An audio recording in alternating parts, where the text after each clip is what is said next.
नमस्कार। हमेशा की तरह मैं हूँ आपके साथ कविता राणा और मेरे साथ मौजूद हैं जाने माने ज्योतिषाचार्य मयंक शर्मा जी। धन्यवाद। कवि दर्शकों बहुत बहुत नमस्कार।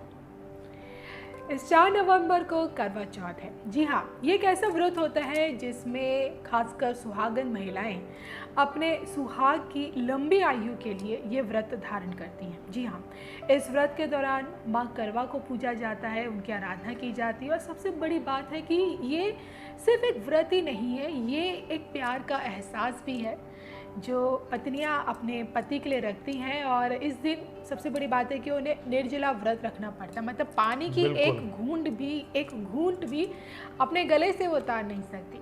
लेकिन कई बार ऐसा देखा जाता है कि इस व्रत के दौरान जाने अनजाने में कुछ ऐसी गलतियां हो जाती हैं जिसके चलते उन्हें इस व्रत का फल नहीं मिलता है। और आज हम अपने इस कार्यक्रम में मयंक शर्मा जी से ये जानने की कोशिश करेंगे कि अगर आप भी शादी के बाद आपका ये पहला करवा चौथ है या फिर आप भी करवा चौथ रखती हैं, तो इस व्रत के दौरान कौन कौन सी गलतियां भूल कर भी नहीं करनी चाहिए। मयंक जी। जी बिल्कुल, देखिए करवा चौथ के व्रत का बड़ा जबरदस्त महत्व है। महिलाएं अपनी पति की लंबी आयु की कामना के लिए इस व्रत को रखती हैं, निर्जल व्रत रखती हैं।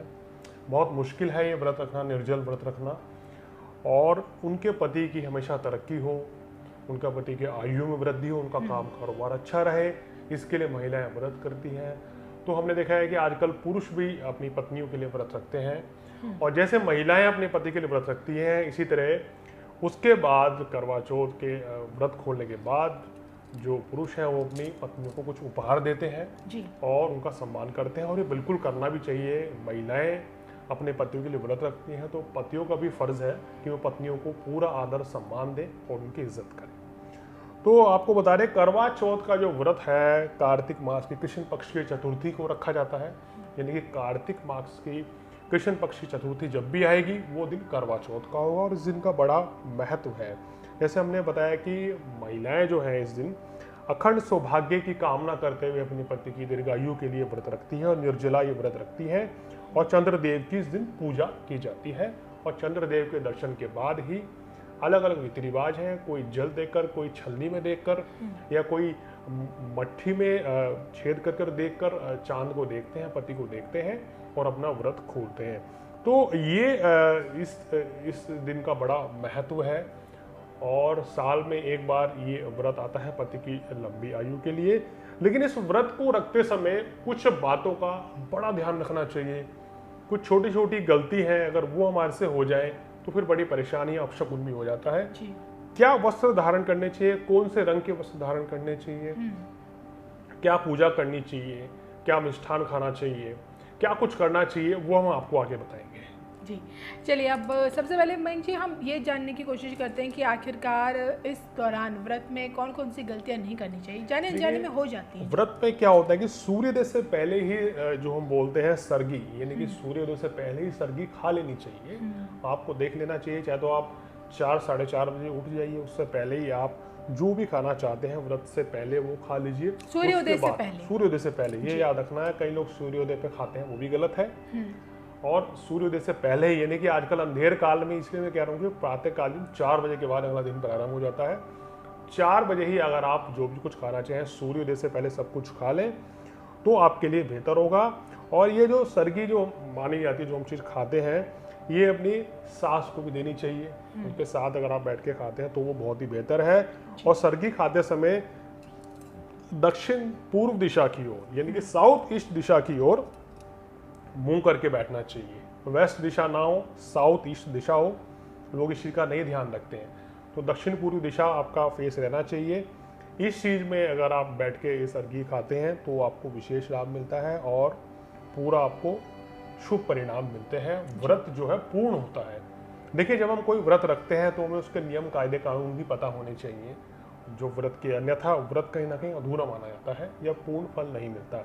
अब इस दिन कौन कौन से वस्त्र के रंग धारण करने चाहिए या कौन कौन सा नहीं धारण करना चाहिए। देखिए, इस दिन काला रंग का वस्त्र बिल्कुल नहीं धारण करना चाहिए, ना ही सफ़ेद रंग के कपड़े आपको पहनने चाहिए। काला और सफ़ेद रंग से बचें।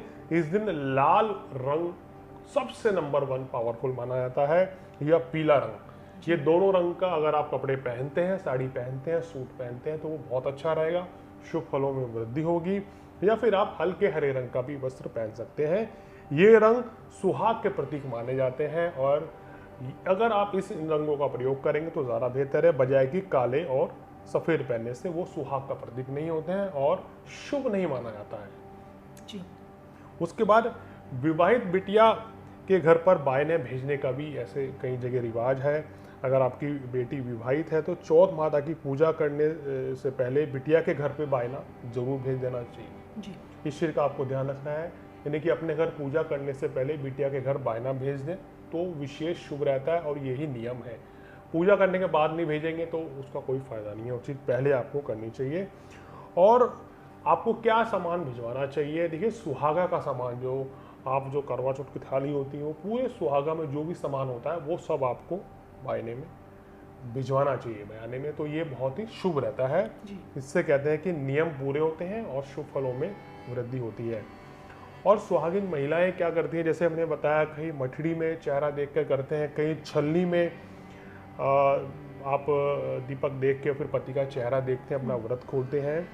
और छलनी में सबसे पहले दीपक रखना चाहिए, इस चीज़ का आपको ध्यान रखना चाहिए। उसके बाद चांद को और फिर बाद में अपने पति का चेहरा देखेंगे। तो नियम कायदा ये कहता है, इस हिसाब से करेंगे। और उसके बाद पति जो है अपनी पत्नी को पानी पिलाकर और मिठाई खिलाकर उनका व्रत खुलाते हैं और पत्नी पैर छूकर पति का आशीर्वाद भी लेती है और पति उनकी भी आयु का आशीर्वाद देते हैं और हमेशा सौभाग्यवती भव का आशीर्वाद देते हैं और शुभ फलों में इस तरह से वृद्धि होती है। तो ये कुछ कायदे हैं, ये कुछ नियम हैं। और चांद को अर्घ देख के ही व्रत खोला जाता है। देखिए, आमतौर पर कभी अगर बादल हैं तो आप आजकल आप देख सकते हैं चंद्रमा आपके शहर में कितने बजे चंद्र दर्शन होंगे, उस समय आप कर लीजिए। बिल्कुल, अब जैसे दिल्ली एनसीआर में थोड़ा मुश्किल लग रहा है रात के समय पे कि चंद्र को देखना, दर्शन करना। तो ये आजकल आप टेलीविजन सेट्स के जरिए या किस समय चांद दिखेगा उसके कुछ समय के बाद देखिए, अगर आपको चांद नहीं दिखता है तो इसी विधि के साथ आप व्रत खोल सकते हैं। अगर चंद्र को अर्घ नहीं दिया तो ये व्रत नहीं माना जाता है, चाहे आप कितनी ही तपस्या कर लें, तो चंद्र को अर्घ देना अनिवार्य है और ये बहुत ही ज़रूरी है।